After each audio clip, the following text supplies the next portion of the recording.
ശ്രീമതി ഭാഗ്യലക്ഷ്മി, ഇപ്പോൾ ഫെഫ്കയിൽ നിന്നുള്ള രാജി പ്രഖ്യാപനം അറിഞ്ഞു നമ്മൾ. കാരണം എന്താണ്?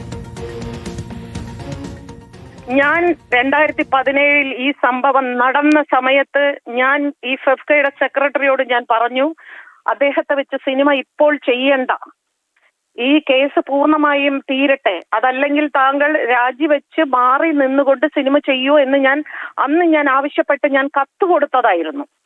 പക്ഷേ അദ്ദേഹത്തിന്റെ പല ബുദ്ധിമുട്ടുകളും അഡ്വാൻസ് കൊടുത്തു, അങ്ങനെ പല ന്യായീകരണങ്ങളും പറഞ്ഞുകൊണ്ട് അദ്ദേഹം അന്ന് ആ പടം ചെയ്തു.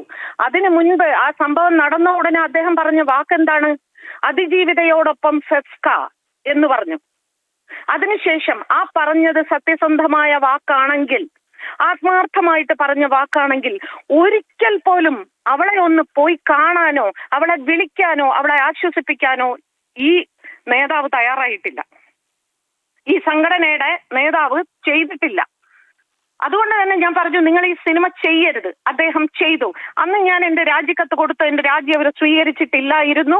പിന്നെ അയാൾ ഒരു കുറ്റാരോപിതനായി തന്നെ നിയമം നേരിട്ട് കൊണ്ടിരിക്കുന്നത് കൊണ്ട് ഞാനും എന്റെ ഡബ്ബിംഗ് ആർട്സുകളിൽ ചേച്ചി പോയി കഴിഞ്ഞാൽ ബുദ്ധിമുട്ടാണെന്ന് പറഞ്ഞതുകൊണ്ട് മാത്രമാണ് ഞാൻ ഇത്രയും വർഷക്കാലം ഞാൻ കടിച്ചു പിടിച്ച് ഞാൻ നിന്നത്. പക്ഷേ ഇപ്പോ ഒടുവിൽ ഇന്നലെ വിധി വന്ന് മിനിറ്റുകൾക്കകം പറയുകയാണ്, അപേക്ഷ കിട്ടിയാൽ അംഗത്വം നൽകും. എന്താണത്? ഇവിടെ ഇനി ഹൈക്കോടതിയുണ്ട്, ഇവിടെ സുപ്രീം കോടതിയുണ്ട്, ഒരു കീഴ്ക്കോടതിയുടെ വിധി മാത്രമേ വന്നിട്ടുള്ളൂ. അതും പല പല പല കാര്യങ്ങളും നമുക്ക് ഇനിയും തെളിയിക്കാനുണ്ട്. 21 പേർ കൂറുമാറിയ ഒരു കേസാണിത്. ആ 21 പേർ എങ്ങനെയാണ് കൂറുമാറിയത്? അയാളുടെ സമ്പത്തിന് മുന്നിൽ, അയാളുടെ സ്വാധീനത്തിന് മുന്നിൽ. ഈ പറയുന്ന പല നിർമ്മാതാക്കളും പല സംവിധായകരും ഇവരെല്ലാവരും സ്റ്റുഡിയോകളിൽ പബ്ലിക്കായിട്ട് ഇരുന്നിട്ട് പറയുന്ന ഞാൻ കേട്ടിട്ടുണ്ട്, അവൻ പുല്ലുപോലെ ഊരിപ്പോരും എന്ന്. ഊരിപ്പോന്നാണ് ഇവർ പറയുന്നത്. അപ്പൊ ഇവർക്ക് നന്നായിട്ട് അറിയാം അയാൾ രക്ഷപ്പെടുമെന്ന്. ശ്രീമതി ഭാഗ്യലക്ഷ്മി, ഇപ്പോൾ വിചാരണ കോടതി 8.5 വർഷത്തിനൊടുവിൽ വിധി പറഞ്ഞിരിക്കുന്നത് 8ാം പ്രതിയായ ദിലീപിനെ കുറ്റവിമുക്തനാക്കിക്കൊണ്ടാണ്. അപ്പോൾ കുറ്റവിമുക്തനായ ഒരാളെ സംഘടനയിലേക്ക് തിരിച്ചു കൊണ്ടുവരാതിരിക്കാൻ കഴിയില്ല എന്നതാണ് എല്ലാ സംഘടനകളുടെയും നിലപാട് എന്നുള്ളതാണ് നമ്മൾ മനസ്സിലാക്കുന്നത്. ഇപ്പോൾ താരസംഘടനയായാൽ പോലും ഇതിലൊരു അഭിപ്രായം പറഞ്ഞിട്ടില്ല.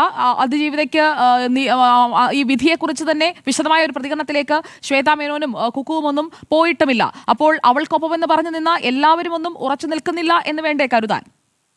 ഞാൻ ചോദിക്കട്ടെ, ഈ കോടതി അയാളെ വെറുതെ വിട്ടു എന്ന് പറഞ്ഞാൽ നാളെ നമ്മൾ അപ്പീൽ പോകുന്നുണ്ട്.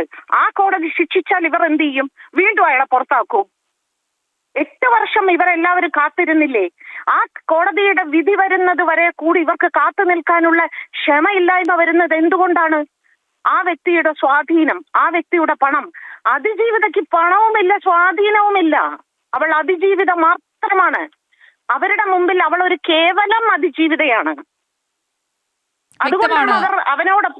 വ്യക്തമാണ് ശ്രീമതി ഭാഗ്യലക്ഷ്മി. ഇപ്പോൾ ദിലീപിനെ തിരിച്ചെടുക്കുന്നതിലുള്ള ഉടനടി വന്ന തീരുമാനത്തിൽ പ്രതിഷേധിച്ചാണ് ഫെഫ്കയിൽ നിന്നുള്ള രാജി ഭാഗ്യലക്ഷ്മി